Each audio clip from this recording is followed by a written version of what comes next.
So there's nothing fun about bloating, and I got an email from someone that was having some bloating issues, even though they're using some betaine HCl to try to correct that. So in this video, I want to help you understand why HCl isn't enough to correct bloating in some cases. Here we go.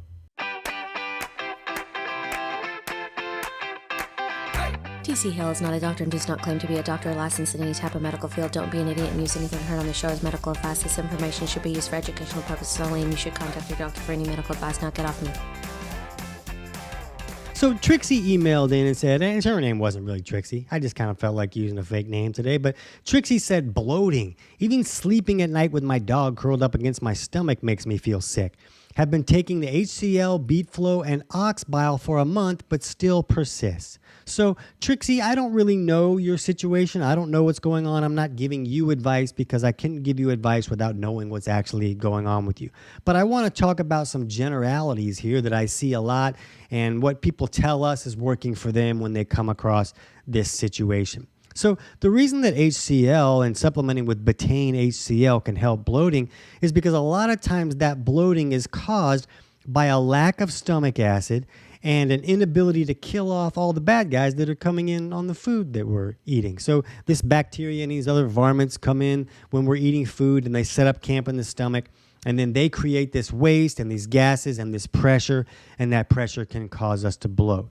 So when we take HCL, it can not only wipe out those bad guys in a lot of cases, but it can also help really break the food down. When the food is not being acidified correctly because the person's not making enough HCL, which is very common, then that food will break down by process of rotting and fermenting. And that rotting and fermenting creates a lot of gases and pressure and toxins and all this junk that can create that expanding pressure that makes us feel bloated. So the tricky part is that a person really doesn't know how much HCL their body may be making and if it's making any at all. And so we don't always know how much HCL we need to supplement with.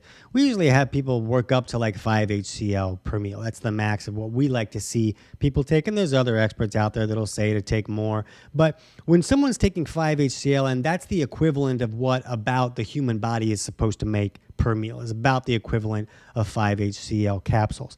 So if someone's taking that and they're still having bloating issues, what can be going on is that if there is a significant bacterial overgrowth in the stomach, then that bacteria has a waste product. And in a lot of cases, the waste will be alkaline. So that alkaline waste is further alkalizing the stomach to maximize the environment for them to thrive in. So they're kind of setting up their environment to make their environment better and raise their kids and have a cake party and really thrive. But the problem is we might start taking betaine HCL to help acidify that stomach if we're not making enough stomach acid. But if there's bacteria in there creating a lot of alkaline waste, then that alkaline waste can neutralize that HCL. So 5 HCL capsules might only be as effective as 1 or even none if there's really a lot of bacteria in there and the environment is very alkaline. But that doesn't mean I'm saying to take more HCL. We really prefer to see people to take steps to wipe out any possible bacterial overgrowth that might be there in the stomach, alkalizing the situation and making things worse. So in the description below this video, I'm going to put links to our video on how to wipe out bad bacteria in the stomach. And I'll also put a link to our video on how to use cell reduce the right way, because those things can be really helpful when you're trying to reduce bacterial overgrowth either in the stomach or in the small intestine. So that can be very helpful, and that'll often help correct the issue of the bloating that's going on. The other thing to consider is that Trixie mentioned that she was using ox bile, and I'm assuming that maybe she had her gallbladder removed and that's why she's using that ox bile.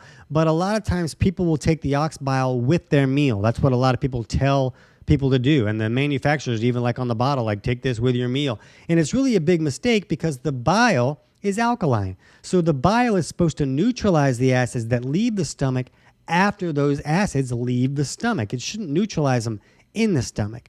So if you're taking ox bile with the meal, that can really alkalize that stomach further and magnify a lot of bloating issues.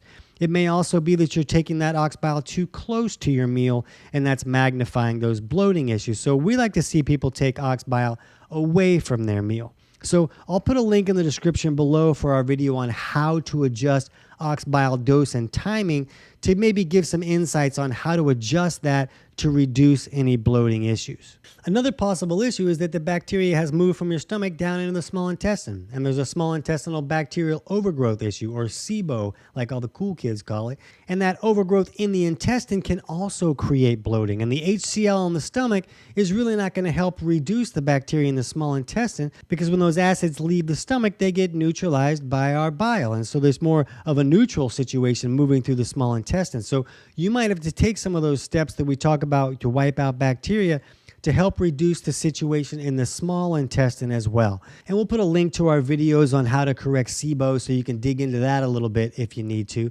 And the final issue that could be going on is that sometimes people are bloating because they're not processing their fats correctly. And I see that you're taking Beet Flow, which is a supplement from Empirical Labs that we use with a lot of our clients to help thin out bile when bile doesn't appear to be flowing pretty well. So you may be taking the right steps, but that doesn't mean you've taken enough steps to get your bile moving. For some people, they need to be aggressive to get that going. And if you're using ox bile, maybe that's because there's no gallbladder and you're really trying to help process those fats better. So that could be important, but for some people, the bloating is more about the fats that aren't being broken down or emulsified correctly, and they become rancid and can kind of create a little bit of a bloating issue as well. So you can see there's a variety of things going on that can really create some trouble. So even though the HCL is likely the most important step for a lot of people it's not enough to really correct the problem, especially if the overgrowth that you have is something that's aggressive like H. pylori or something like that that can really be problematic. So go through these steps and see what helps. And right now, go ahead and jump over and check out our video on 5 mistakes that people make with mastic gum with H. pylori, because using mastic gum the right way can be really helpful to wipe out a lot of bacteria either in the stomach or in the small intestine. Let us know how it goes.